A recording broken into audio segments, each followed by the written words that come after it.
kita langsung aja ke pemateri nanti. Jadi saya di sini sebagai moderator.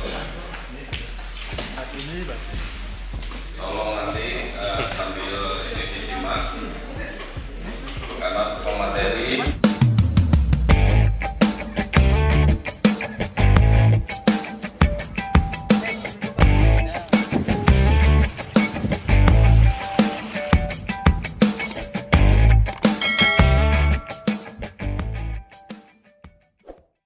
Kenapa sih Bu, kok harus dari Medan ataupun dari manapun?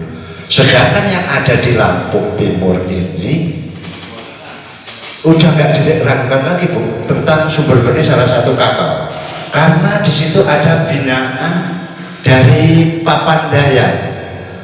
Yang saya takutkan Bu, masalah bibit nanting yang dari Medan ataupun dari manapun di luar dari Lampung Timur, apakah itu akan menjamin bila mana diturunkan di Lampung Timur? Salah satunya tentang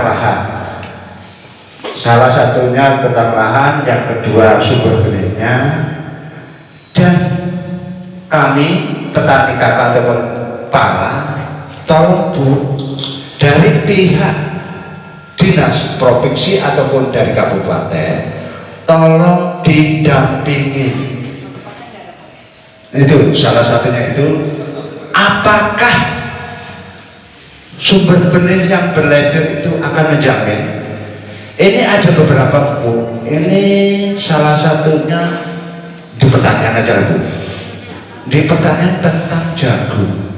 Jagung ini turun ke Lampung Timur, blender oke diakui, tapi setelah ditanam nggak cocok Bu, malah boleh Bu, putih.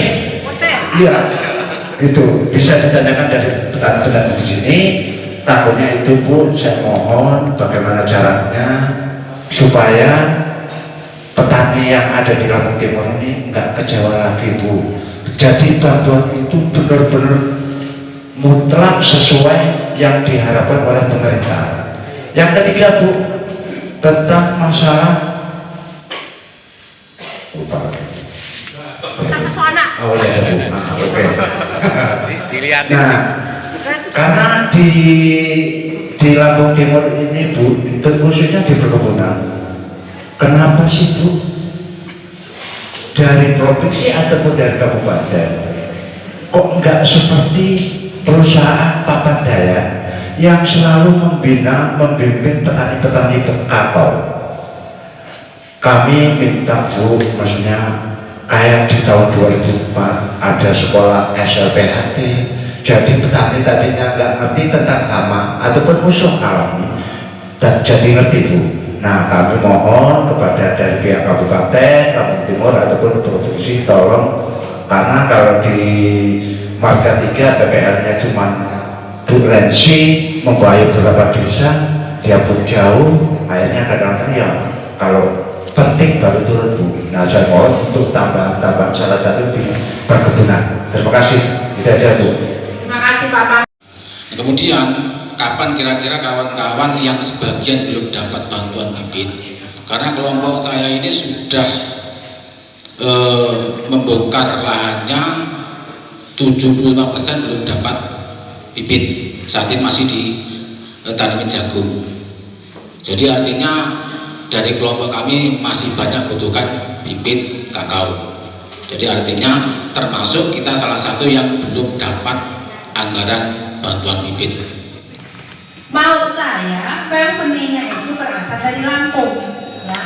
Yang penting tugas kelompok tani, ya. Apakah itu dari Sulawesi, dari mana yang jelas, benihnya jelas. Misalnya paritas MC01, karena itu udah paritas unggul nasional, karena sudah melalui beberapa penelitian, insya Allah, ya. Yang mana MC01, 02, Sulawesi 1, Sulawesi 2 cocok di mana saja. Tapi Bapak perhatikan, ya, benihnya itu dari mana dilihat dari labelnya. Siapa penangkarnya itu akan ditulis, ya, penakarnya siapa, ini apa, varietasnya apa, speknya ada di situ. Bapak laporkan ke penyuluh sempat ini telah terima ya. Kalau masih Bapak was-was, tanyakan ke kami. Tapi yang namanya benih unggul nasional bukan benih unggul lokal, itu sudah melalui penelitian cocok di mana saja. Yang daerah sentra kakao. Itu rumusnya Pak. Kita punya sumber benih, tapi karena ini kegiatannya Balai Besar Medan, kalau kegiatan TP Provinsi saya ngawal. Benihnya tetap harus dari Lampung, kita siapkan dari penakar-penakar kita, apa Pak Ujang, apa Mustafa, apa Tidak Kusri Joko, kita siapkan Pak. Tapi biasanya Balai Besar Medan itu akan kontak ke provinsi, ke kabupaten, di mana sumber benih, ya. Karena pengalaman benih yang dari Sulawesi dan Kendaria tahun lalu, kelamaan di kapal stres Pak. Nggak mungkin benih itu naik pesawat. Saya jamin orang dalam polybag itu naik pesawat. Kalau naik kapal laut lama. Rugi. Saking lamanya di kapal laut, Kosong. wes lunglai lemah sawat semua. Mati. Nah, kan yang rugi karena secara berita acara akan dibuat oleh tim teknis bahwa telah diterima benih kakao sebanyak 100 batang atau 1000 batang kelompok tani makmur sesuai spek teknis, baik, cukup, tanda tangan. Ya. Biasanya gitu. Bapak yang punya peranan karena di atasnya petani, ketua kelompok tani. Kalau Pak Pangan menandatangani apa yang dikatakan Pak Anand tadi, sudah diajak cerita-cerita, kasih ampau, Bapak tanda tangan, salahnya Pak Pangan. Pak Ketua Gapoktan, kalau ada benih yang tidak bagus, Bapak tidak sesuai, dari mana ininya, coba lapor ke saya, karena kita yang pengawas benih itu di Provinsi Lampung hanya 6 orang, ngawasin sak Lampung, nggak kepegang Pak. Ya, kalau Bapak nerima, Bapak foto labelnya, cetrek, Bu, ini benih yang dikirim dari ini. Nanti saya turun atau saya akan cek dari mana sumber benih itu. Kalau Bapak nggak mau terima, kan Bapak, kami nggak terima benih ini jelek, misalnya tidak sesuai dengan spek, nggak masalah, ya. Jangan manut aja Pak. Orang beli itu pakai uang negara, mana kata tangan? Uang negara berdasarkan kontrak, di dalam kontrak bunyi atau dalam katalog bunyi batangnya tingginya sekian, jumlah dana sekian, terakhir disebut benih sehat, benih sambung, batang bawah dari mana, batang atas dari mana, asal benih sumbernya benihnya jelas, nggak masalah Pak. Jadi Bapak lapor saja, ya. Bapak semua kalau menerima benih apapun, kalau benih perkebunan, ada kakao, kelapa, kelapa sawit, kopi dan sebagainya, itu bagian ranah kami. Ya, tapi kalau benih padi, jagung, kedelai atau ubi kayu, benihnya tanaman pangan. Dari pertanyaan tadi ada yang menanyakan tentang kami berhak nggak menolak bibit. Nah itu. Jadi Ibu sudah menjelaskan tadi. Kebetulan Ibu sendiri sebagai pengawas benih, undang-undangnya jelas. Jadi nanti besok baik bibit, baik pupuk, nanti pupuk ada di saya penyidik pupuknya. Jadi undang-undangnya ada di saya juga. Jadi udah komplit Pak ya. Jadi bibit dan pupuk sudah jelas undang-undangnya. Jadi besok kalau ada yang mengirim pupuk dan bibit tidak sesuai, ya, Bapak bisa langsung hubungi saya atau Ibu. Jadi jangan kemana-mana Pak lapornya. Iya Pak ya, itu pesan saya. 3 ton itu berarti per pohon itu ya hampir 2 kilo ya, hampir buahnya hampir bisa 30 biji, 30 pot misalnya 8 buah ya. Kalau dia buah yang sedang 20 itu sekilo, kalau yang agak besar mungkin bisa 15 buah 1 kilo kering ya. Jadi dia kalau dia 40 habis setahun Pak ya. Itu sebetulnya mungkin sekali ya. Coklat kan dia 2 kali ya, yang agak tepatnya April kemarin, kadang mungkin masih ada ujung-ujungnya Juni nih, masih ada yang buah agak lebat. Tapi nanti sudah mendekati Desember ada selangnya 5, 6, 7, 30-an aja sih sekali itu. Sekali musim lebat maksudnya. Kalau lebatnya lebat, buahnya besar, bijinya besar. Ya yang dari bantuan yang kita optimalkan, tetapi kelompok itu harus buat sendiri. Ya kan ya? Apa sih sulitnya nyemai? 7 bulan bisa tabung, beli interest. Mungkin sekarang nggak murah, sudah banyak interest. Mungkin 3.000 sudah dapat bisa 4 atau 5 itu ya. Nah, pemupukan ya tadi itu ya. Kalau mau dituruti itu NPK-nya coba, N-nya 200 kg berarti kalikan 2 urea 400 Pak. 408 sak Pak. 8 sak itu kalau yang subsidi kalikan katakanlah 200.000. Harusnya 160 ya. Tapi jarang kita dapat ya. Taruhlah 200 itu udah berapa tuh? 800.000 ya.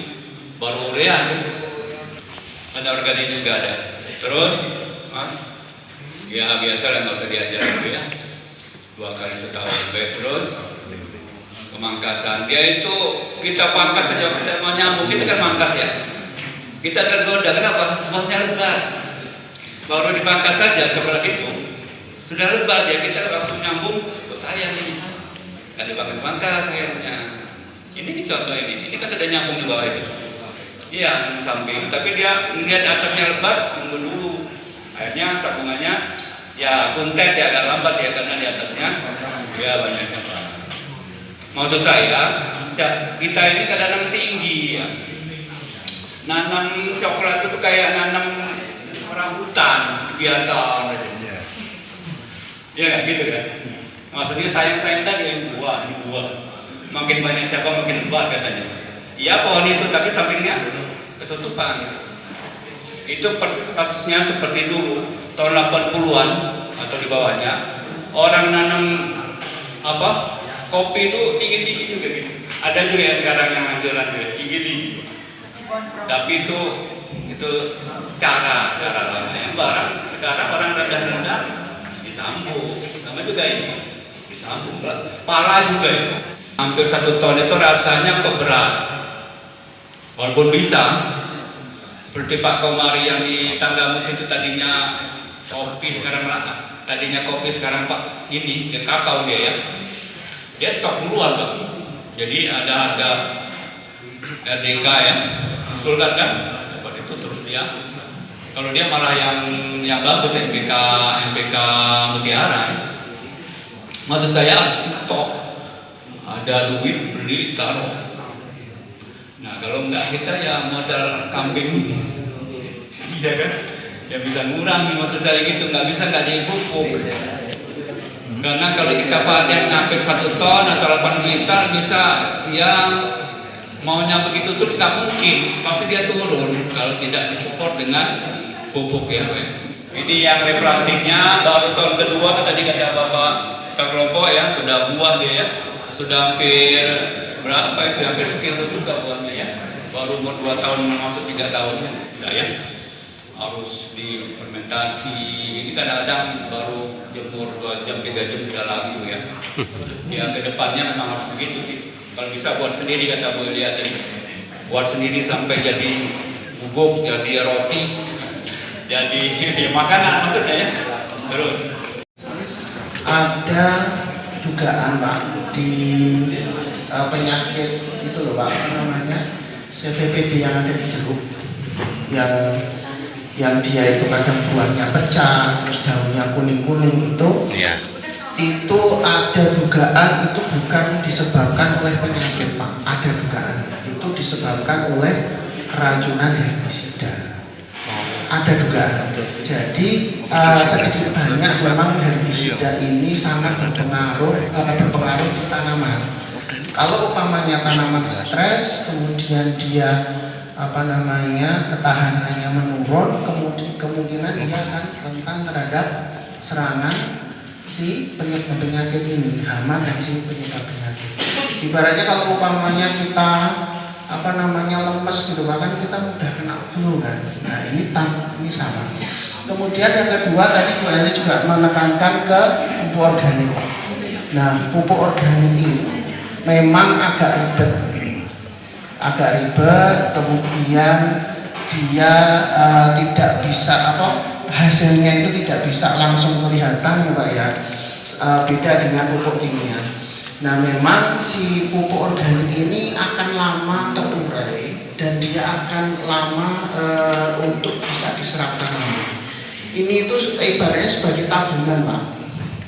Jadi ketika kita mengaplikasikan pupuk kimia dan suatu saat pupuk kimia itu langka susah, nah pupuk organik ini yang kita timbun di lahan itu akan berperan, akan mencukupi kebutuhan si tanaman. Jadi kalau menurut saya memang sebaiknya pupuk organik ini juga perlu diaplikasikan di lahan, di tanaman. Mungkin daun-daun itu bukan hanya dibiarkan, tetapi dikumpulkan kemudian dijadikan pupuk di tanaman. Itu menurut saya. Jadi akan lebih akan lebih menjamin lah ketersediaan pupuk di tanaman. Nah, yang pertama ini adalah penggerek buah kakao. Penggerek buah kakao, ada orang yang bilangnya PBK, nyebutnya ada orang yang bilangnya bergil jamur, yang dia itu bisa menekan atau mematikan si penggerek buah kakao ini. Jadi itu ada cecopet, ada kepik, ada semut, ada semut, ayam, ada laba-laba. Nah, kalau umpamanya bapak-bapak menemukan serangga-serangga seperti itu, kalau bisa jangan dimatikan. Nah, ini juga serangga-serangga ini kayak cecopet, kayak semut dan lain sebagainya, ini juga tentunya akan mati kalau kita semprot dengan insektisida. Ya, jadi memang kalau sangat diperlukan, nggak masalah disemprot dengan insektisida atau fungisida, tapi memang harus hati-hati Pak, harus sesuai dengan apa yang tertera di labelnya. Kalau enggak nanti yang menguntungkan itu nanti akan mati, dan akhirnya serangga yang merugikan itu akan bertambah banyak. Kalau siang hari kita akan susah untuk menemukan ini. Dia pasti akan bersembunyi di bawah daun yang teduh, yang tidak terkena sinar matahari. Next, jamur Persiana, Pak. Mungkin bapak-bapak sudah pernah dengar ya Pak ya, jamur ini. Jadi jamur itu dia menyerang dan menginfeksi si serangga itu. Menginfeksi itu, kemudian serangga itu akan mati. Nah, jamur Beveria bassiana ini memang akan beda dengan insektisida. Kalau insektisida itu kan disemprot langsung mati gitu kan Pak ya, akan kelihatan.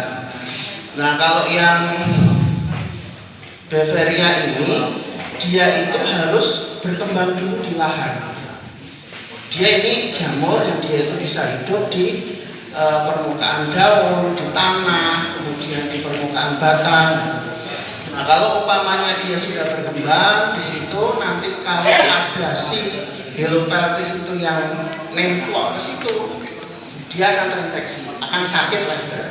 Nah, kalau si Helopeltis itu pergi dan dia itu nyenggol temannya akan terinfeksi. Jadi kayak infeksi yang ini loh. Nah, ini beberapa serangga yang dia bisa menekan si penggerek batang tadi Pak. Ada laba-laba, kemudian ada serangga yang dia itu bisa memparasit meletakkan telurnya di serangga hama itu ataupun di telur dari si serangga itu. Nah, selanjutnya kutu putih Pak. Ini kadang-kadang kalau populasinya sedikit tidak masalah, tapi kalau udah populasinya banyak, jumlahnya banyak, di buah kakao itu juga akan kering, akan bermasalah. Next.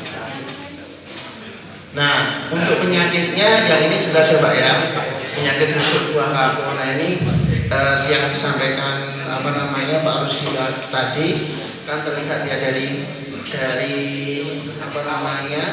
kulitnya yang terserang itu kemudian ditimbun gitu Pak ya. Nah, kalau bisa jangan cuma ditimbun Pak, karena si jamur yang nyebabin ini itu dia bisa bertahan di dalam tanah. Jadi kalau umpamanya nanti dia itu tanahnya itu terkikis terus terkena aliran air hujan atau percikan air hujan, dia akan menginfeksi tanaman yang sehat. Jadi kalau bisa ditimbun dan dikasih ininya, musuhnya, bisa fungisida langsung atau bisa dengan menggunakan belerang atau menggunakan jamur trichoderma, Pak. Nah, jamur trichoderma seperti yang disampaikan Bu Eri tadi, itu dia bisa menekan perkembangan si jamur yang nyebabin busuk ini. Jadi jamur ini selain dia menekan, dia juga bisa meningkatkan pertumbuhan tanaman, Pak. Jadi dia menambah memacu pembentukan akar serabut. Jadi akar serabut itu yang dia itu bisa menyerap unsur hara ya Pak ya, mineral di dalam tanah sehingga penyerapannya itu bisa lebih optimal. Kalau penyerapan unsur hara ini lebih optimal, pertumbuhannya juga akan semakin bagus, dia juga akan bertahan terhadap serangan penyebab penyakit. Nah, Phytophthora kalau tadi menyerang buah, yang ini menyerang batang. Jadi gejalanya memang Bapak sudah tahu ya, ada batang yang menghilang. Vascular streak disease, jadi seperti itu gejalanya, ini disebabkan oleh jamur. Nanti bisa dikendalikan dengan